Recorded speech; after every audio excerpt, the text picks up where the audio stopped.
Hello, everybody. Welcome to the TrumpTyranny Tracker. It's Monday, July 14th at 2 p.m. How are you, Olga Loudman? How was your weekend? My weekend was good. Busy, working, Yeah, writing, it's tracking. tracking. It's day 176 of the Trump administration, just 4 days shy of the 180 mark we've been looking at so closely. And we should get to some of the news, if you don't mind, right at the top of the show. There's the new announcement today. Ooh, I'm not sure what's going on here, but I hear lots of weird music. There you go. It's off now. Kremlin gremlins. Yeah. That's So, what I call them. exactly. It's actually nice music, so it might be a good backing track for what we're about to talk about. The tariffs that we've now seen announced or the threat of announcement, and also this new deal with Ukraine regarding these NATO Patriot missiles. Tell me your thoughts about that and how significant a shift this really is for Donald Trump. Well, like I said before, this is feel like Trump is being pulled between two different intelligence agencies. You have the Israelis on one hand pulling him in his orbit, and you have the Russians trying to pull them back into their orbit.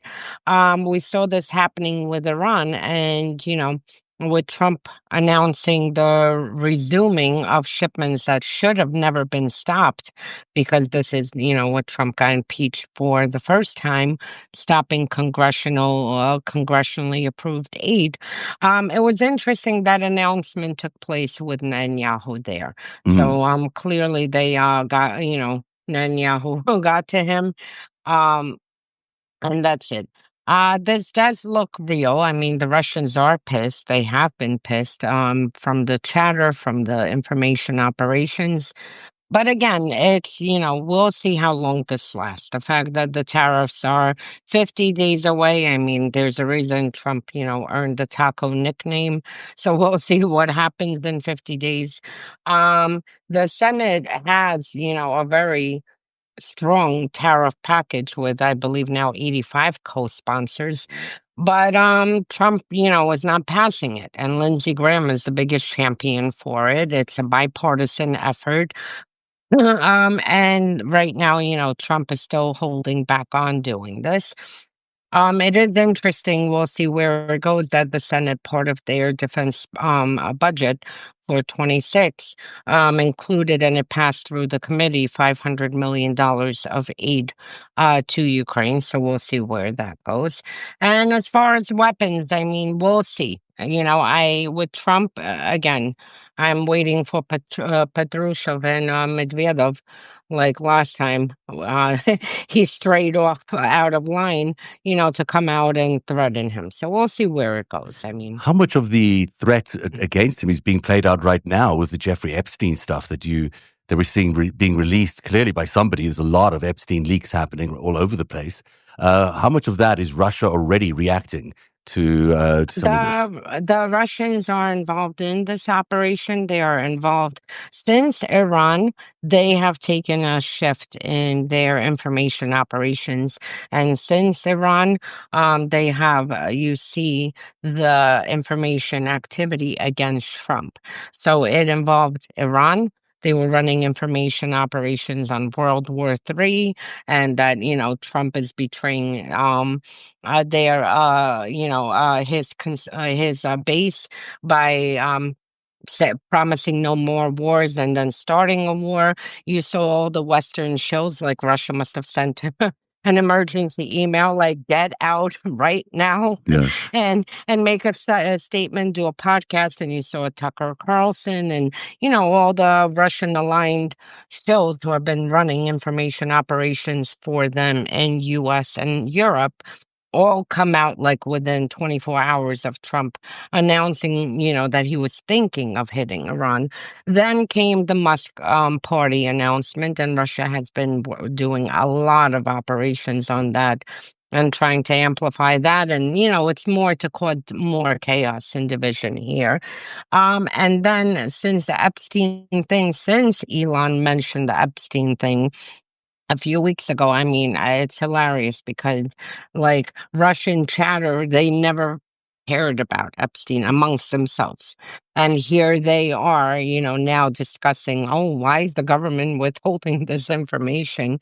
And this is all being pushed out to us. So, I mean, if you go on Twitter, you see the actual natural MAGA base that is fighting about it. And then you will see under each comment, 1,500, 2,000 comments, and I will guarantee you that a large majority of that is Russia, you know, So they pushing might not this. have very much to respond ultimately to left in their in their arsenal against Trump. If this is all their stuff that they're putting out right now, No, they have plenty. do you think there's still a lot more that they could unleash on him, and he knows that? Well, they could unleash, but more so it's their operations Mm, because, what's effective is not their blackmail, mm, it's the operations. And they know how to find the smallest wedge and turn it into, like, a complete mess where to the point that it just, causes the biggest chaos. So, I mean, this is where, as far as information, Trump is very good at deflecting anything. So anything that comes out that they put out, whether it's laundering tens of millions of dollars through his properties for decades for them, whether it's, the many things he's been involved in personally. For me, I don't look at the personal stuff as much as the financial crimes really? because this is exactly where the crimes are. I remember the Steel dossier with the Pete tape, that a bunch of Yeah. girls in Moscow peed all over the bed. There's no crime. If Trump wants to have 100 girls Right. peeing on a bed, Go for it's it. his Yeah. prerogative.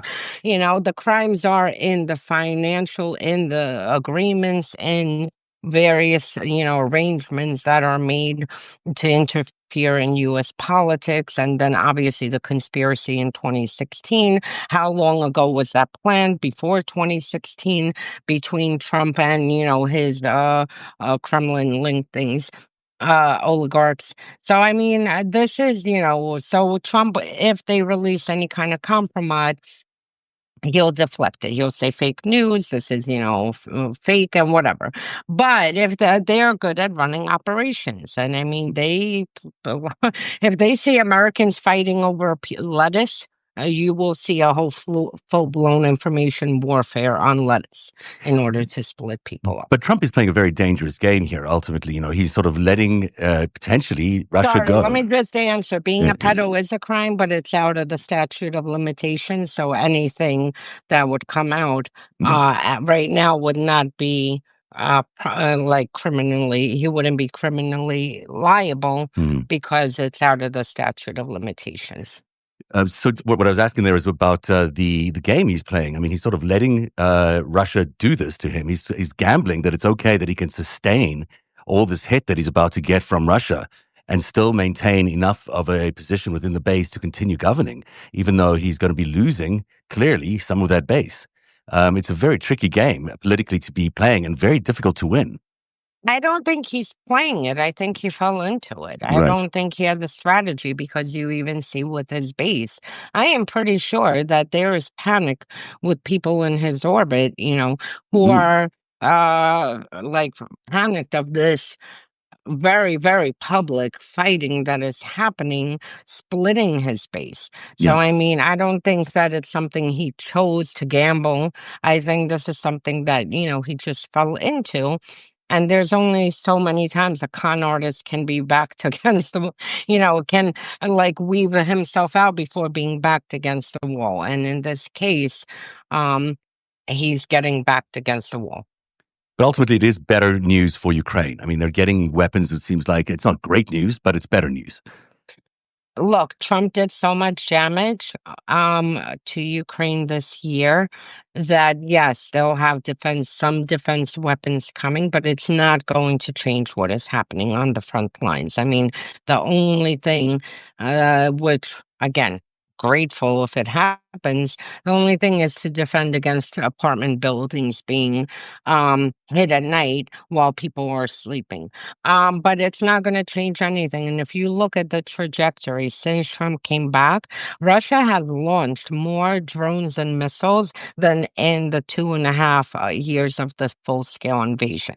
So he has given them such a path to escalating their genocidal war, on top of cutting intelligence sharing from Ukrainians, on top of cutting these defense missiles sitting, defense weapons sitting in Poland. So just because he's releasing 10 or whatever amount of patriots, this is not going to turn the war around. I mean, the Yeah. war, in order to end this, Russia needs to be defeated. If they're defeated, they'll crawl away, lick their wounds, overthrow their dictator, and go put a new, thug in power. And then the West can kind of take that time to catch up and to, prepare and go on the offensive instead of constantly being on the defense with Russia's operations. That is a terrific analysis, as always, from Olga Lautman of Unmasking Russia and TrumpTyranny Tracker. Great stuff. Thank you so much for sharing your insights there. Let's get into the tracker for today. Emil Bove, Trump's former defense lawyer and current DOJ official, refused to denounce the January 6th insurrection or say that a third Trump term would violate the Constitution in his Senate questionnaire for appeals court nomination. He also defended dropping the Eric Adams case, which sparked DOJ resignations. Trump's personal attorney is now being positioned to control the federal appeals court system. It's kind of stunning to think this guy is getting such a senior appointment. What is going on here? I mean, this is incredible. Last week we had a whistleblower, not only say, but provide documents that Bove basically, when it came to the courts, basically said, tell the courts, fuck you. I mean, this is the man who is, right now being nominated and going through Senate confirmation hearings for a lifetime appointment to the court. And his answer was, tell the courts, fuck you, ignore the court rulings, defy the Supreme Court. And now you have this information that, he refused. And again, this is not a whistleblower. This is his own Senate questionnaire that he Right. filled out that he refused. I mean, It is. I mean, to it's his answers, and they're kind of stunning. They're bold-faced answers that are just, contrary to the Constitution. Talking about a third term. I mean, that's unbelievable. third term or an insurrection. Yeah. Last Oh, you froze there a little bit. insurrection is also not only a criminal offense, but it's also Yeah. unconstitutional. And to have Oh. this man who's a defender of insurrectionists just at this position of appeals courts is just such a slight against democracy, obviously. In the second story, Trump's border czar, Tom Homan, declared ICE and Border Patrol don't need probable cause to detain people briefly, just articulable facts like appearance or location. Civil rights groups called this false and dangerous, especially amid mass raids in California, and it essentially eliminates Fourth Amendment protection for anyone who might look undocumented, whatever that might mean. What is it? What kind of facts can you even provide when you have your enforcement people are covered in masks? Well, this, is exactly what we've been witnessing. This is racial profiling on steroids. I mean, any brown person or black person, just yank them off the streets, disappear them, ask questions later. Are they American? Not American? Yeah. And this is why we see so many Americans being, detained by ICE, including that they detained a disabled veteran late last week, who they disappeared. His family couldn't find him for days.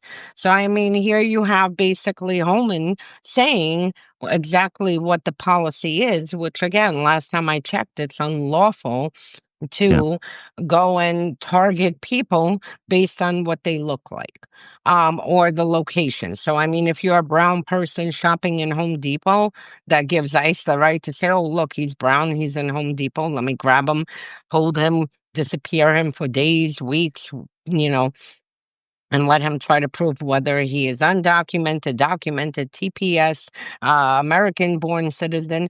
I mean, this is lawlessness. This is what this is, complete lawlessness. It reminds me of South Africa, where there was once a law in the books where, because you couldn't really need to prove very much, the only thing they needed to prove was whether someone was of a certain race. So they put a pencil through someone's hair to determine whether their race was either black or white or mixed, as it were.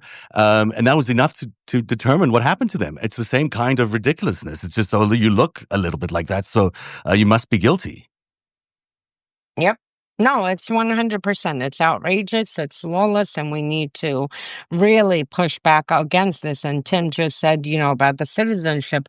Actually, within the next hour, I'm just finishing editing, and I'm putting an article out on denaturalization, threatening American-born citizens, TPS. I mean, really.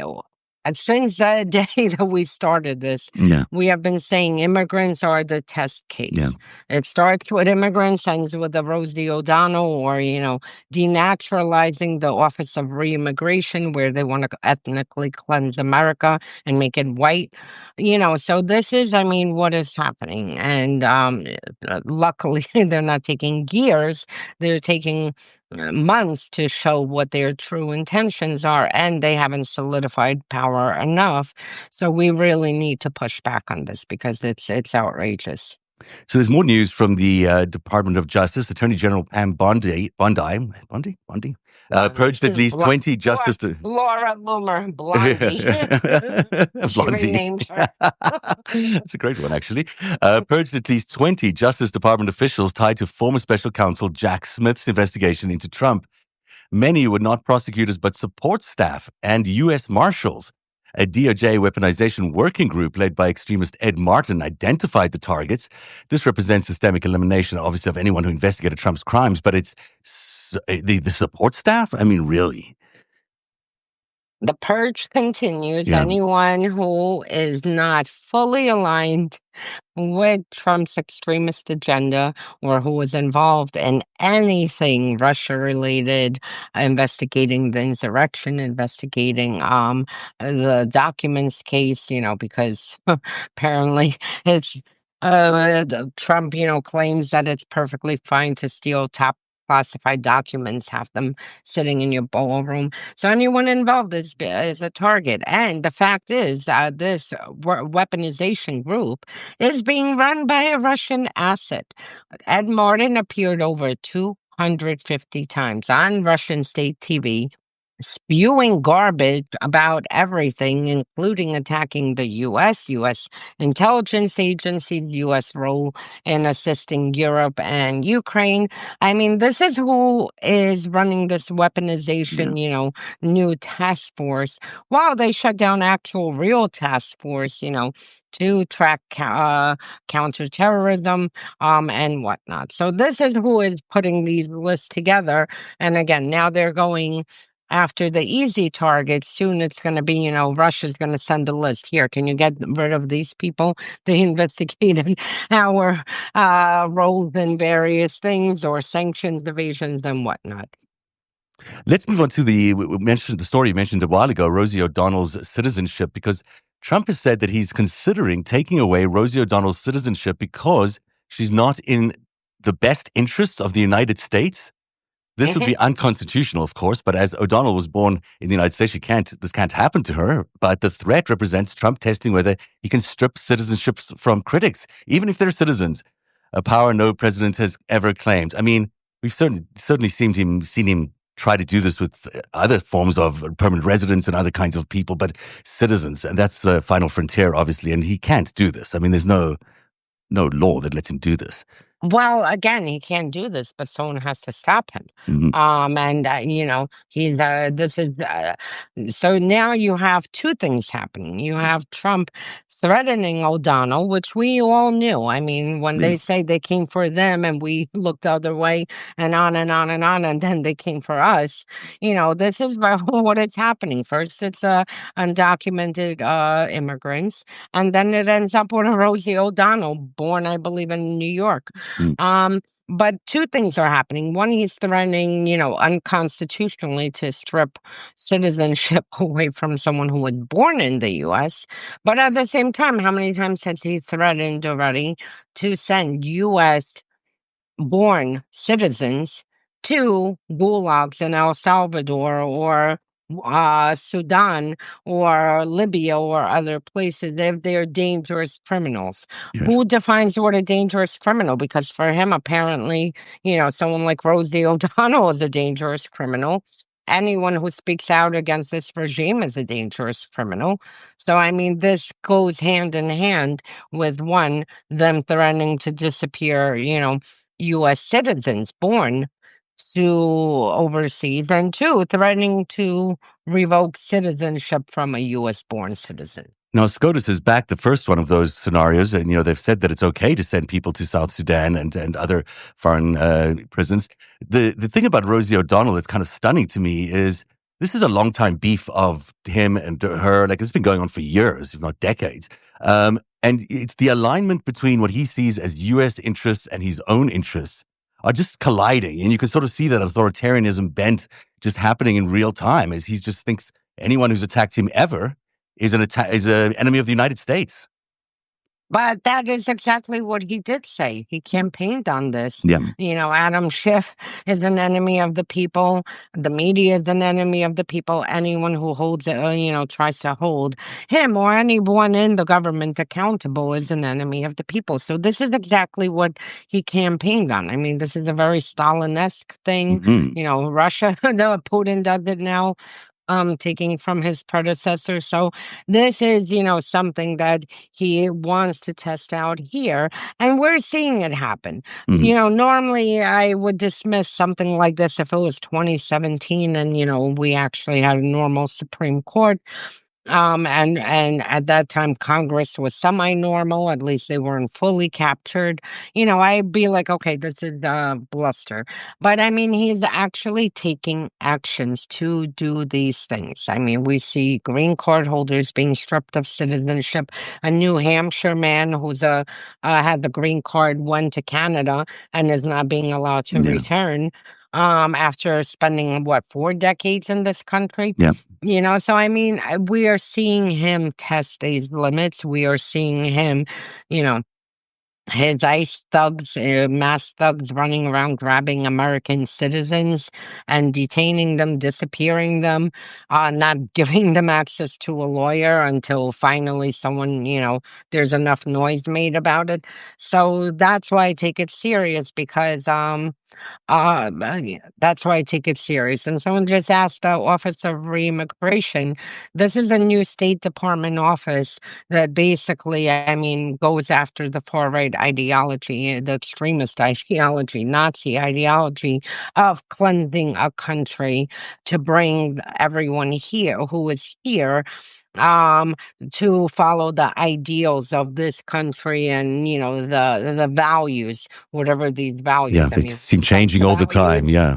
Yeah, Trump's values I'm supposed to follow, or you're supposed to, or anyone. Mm, So, I mean, this Office of Reimmigration is extremely frightening yeah. because they're working. It's not just a new office that, the State Department Rubio set up while he gutted USAID and every other office, but they're working hand in hand with Department of Right. Homeland Security.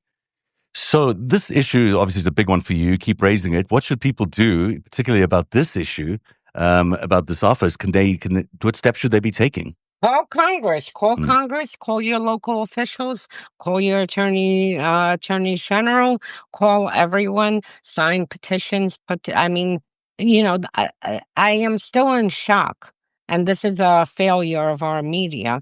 How many people I've spoken to about the Office of Reimmigration or denaturalization, and they don't even know that mm, it's happening yeah. because the media should be blaring about this, not Laura Loomer. Right. Yes, it's fun to watch, MAGA infighting. That's wonderful. But frankly, I think it is more dangerous for this country of people, it being a priority to fast track denaturalizing people. That affects 25 million Americans. Exactly. Or an Office of Reimmigration or the concentration camps that we have, that right now you see in Florida, and they're bragging how they have 5 more in the works. I mean, Mm. these are bigger issues that the media should be covering instead of the nonsense that they cover. And that is why everyone should be following the TrumpTyranny Tracker, Olga Lautman's amazing daily tracker of authoritarian creep, and also Unmasking Russia. And tomorrow night at 8 p.m., we have the 7th. Is it 7th? I think it might, Seven. my gosh.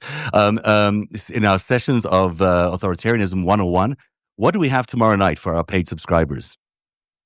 I believe it is weaponizing law enforcement, but I Yeah. have to double check because we've shifted because we got delayed on a few. I put out the program for all the weeks, and it'll be marked, and I'll refresh it again on Substack. And you have it, I'm sure, in Yeah. your narrative.org.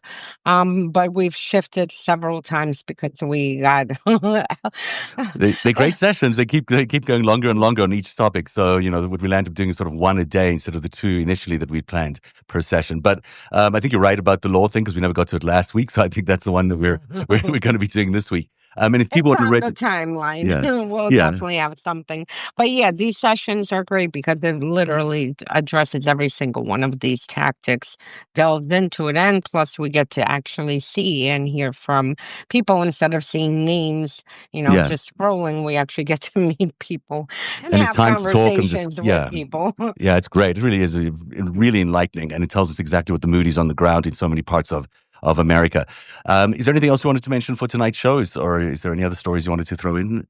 The only other story that I wanted to throw in was the Epstein story because I think it's not Yeah, about Epstein itself, but the fact that the Department of Justice, in order to provide evidence, quote unquote, to pacify the MAGA base, released a video, and according to Wired, they say that the video was altered and that it was processed, reprocessed, reframed.